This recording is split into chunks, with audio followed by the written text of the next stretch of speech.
There's a line to a quarry at the end of Thomas's branch. It goes for some distance along the road. Thomas was always very careful to whistle here in case anyone was coming.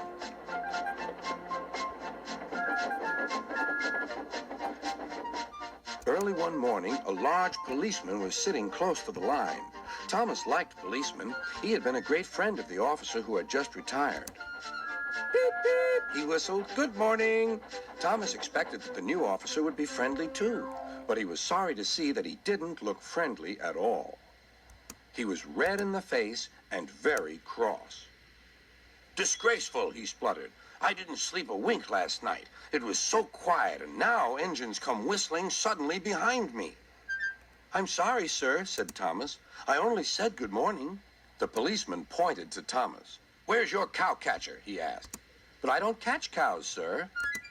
Don't be funny, snapped the policeman. He looked at Thomas's wheels. No side plates either.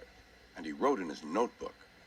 Engines going on public roads must have their wheels covered and a cowcatcher in front to protect people and animals from being dragged under the wheels if they stray onto the line.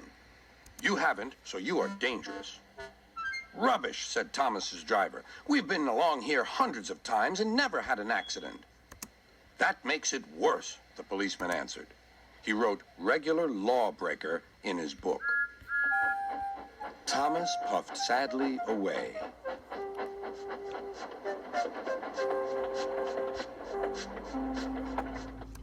Sir Topham Hatt was having breakfast. He was eating toast and marmalade.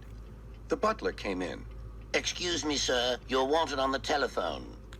Bother that telephone, said Sir Topham Hatt. I'm sorry, my dear, he said to his wife. Thomas is in trouble with the police, and I must go at once. At the station, Thomas's driver told Sir Topham Hatt what had happened.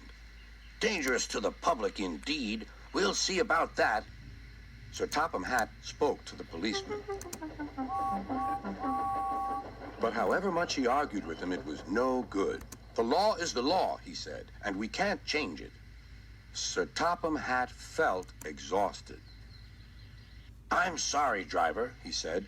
It's no use arguing with policemen. We will have to make those cowcatcher things for Thomas, I suppose. Everyone will laugh, sir, said Thomas. They'll say I look like a tram. Sir Topham Hatt stared. Then he laughed. Well done, Thomas. Why didn't I think of it before? We need a tram engine. When I was on my holiday, I met a nice little engine called Toby. He takes freight cars from the farms, but the trucks are taking over most of his work and he needs a change.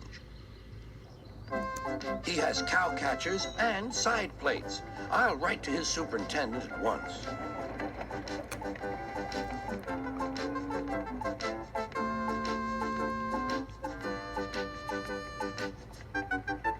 A few days later, Toby arrived. That's a good engine, said Sir Topham Hatt. I see you've brought your coach, Henrietta. You don't mind, do you, sir? Asked Toby.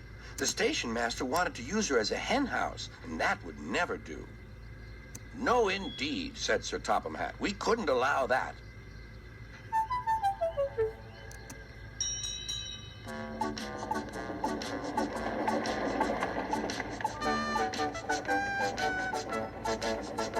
Toby made the silly cars behave even better than Thomas did.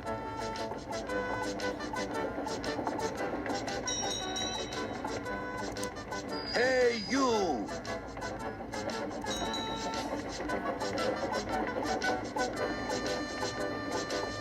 At first, Thomas was jealous, but he was so pleased when Toby rang his bell and frightened the policeman. They've been firm friends ever since.